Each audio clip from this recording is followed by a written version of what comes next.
let's take a look at the shadow options that we have in Cinema 4D. Hopefully you've already downloaded this file if you're a University of Colorado Digital Design student in a 3D motion design course. If you're not, just set something up. It really doesn't matter what your scene is. Have a variety of objects. As you can see in here, I've got a few objects, all basic primitives. I've got a camera in place with a keyframe on the frame 0, and I've got a single Omni light in my scene. So no shadows right now. So let's take a look at a render from this and see what it looks like. Alright, so we've got a light source coming from the top left of our image, and okay, everything's rested on the floor. Let's see what happens when we turn on shadows. Now under shadows, you've got you've got 3 different options: shadow maps, ray traced, and area. Let's first take a look at shadow maps. If we just turn shadow maps on right away and don't change any settings, we're going to get something that looks like this. Okay, so you'll notice around the base areas and on some of the edges, it's not very crisp. I mean, shadow maps are inherently soft edge maps like this. And essentially what it's doing is calculating an image and projecting it onto these objects and onto the surface plane based on the rays of the light. And shadow maps are light and calculate pretty quickly. But they can also cause some problems. So let's look under the details, or the shadow section, the shadow tab under our attributes for our light. And you'll see it's selected here as shadow map soft. Density of the light is 100%. That means basically your shadows are going to be black, or whatever color you assign them to be right here. We could make red shadows if we wanted to, but it will be 100% that color. Changing the density down to something less will make it appear more transparent. So standard black shadow at 40% density would look something like that. There are a number of options in here for transparency or not.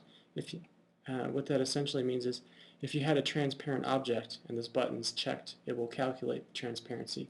If it's unchecked, it will treat that transparent object as if it were solid. The really important part to pay attention to on your shadow maps is the shadow map size. So right now it's calculating an image that is 250 pixels square. Now this is the reason you're getting some of this sort of steppy pixelated artifact at the bottom. So here's 100% shadow maps, 250 pixels square.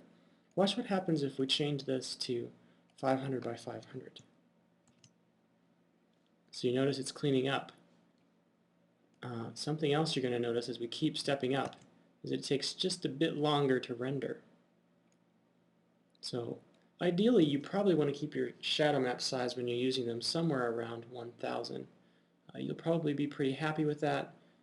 The shadows will be pretty crisp. They'll still have some fuzzy edges. Then you can make the edges more fuzzy if you would like by changing the sample radius. I changed it from 3 to 8. Notice the edges get a little bit fuzzy more as they get out towards the outsides.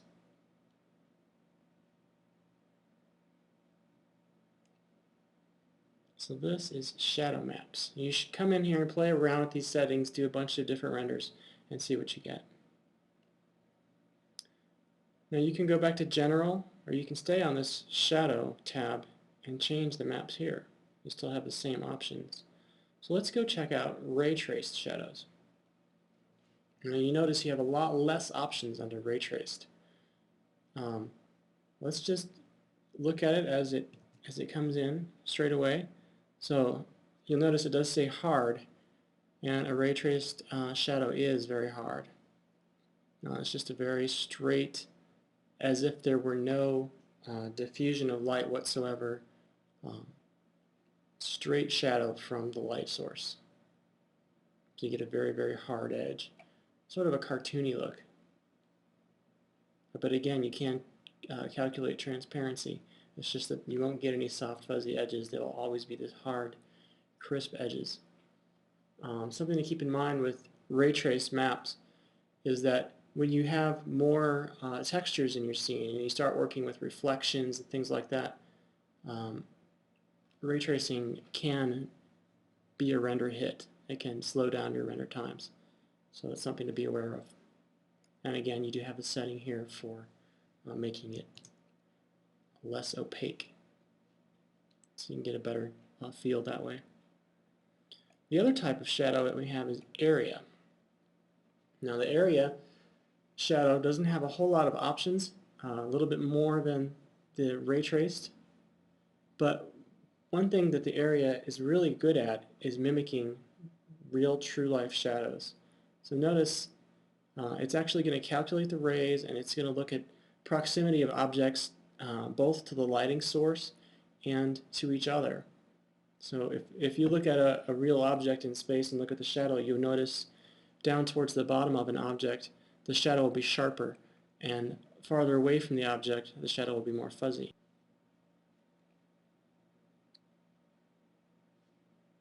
So let's see what we get with the default settings.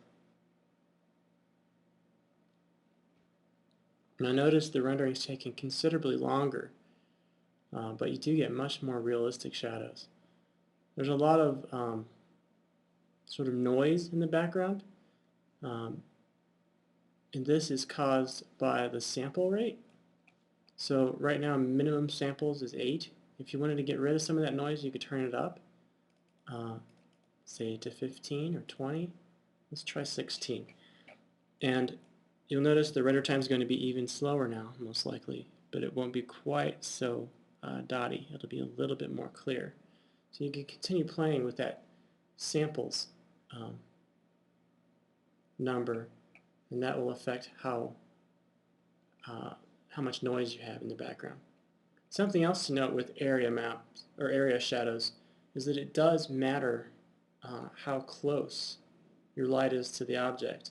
The farther away you are, hopefully you'll notice that it's you're going to have sharper shadows.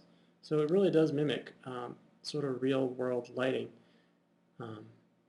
You'll get very sharp shadows at the base of an object, and the farther away you are from the object, it'll be much more fuzzy.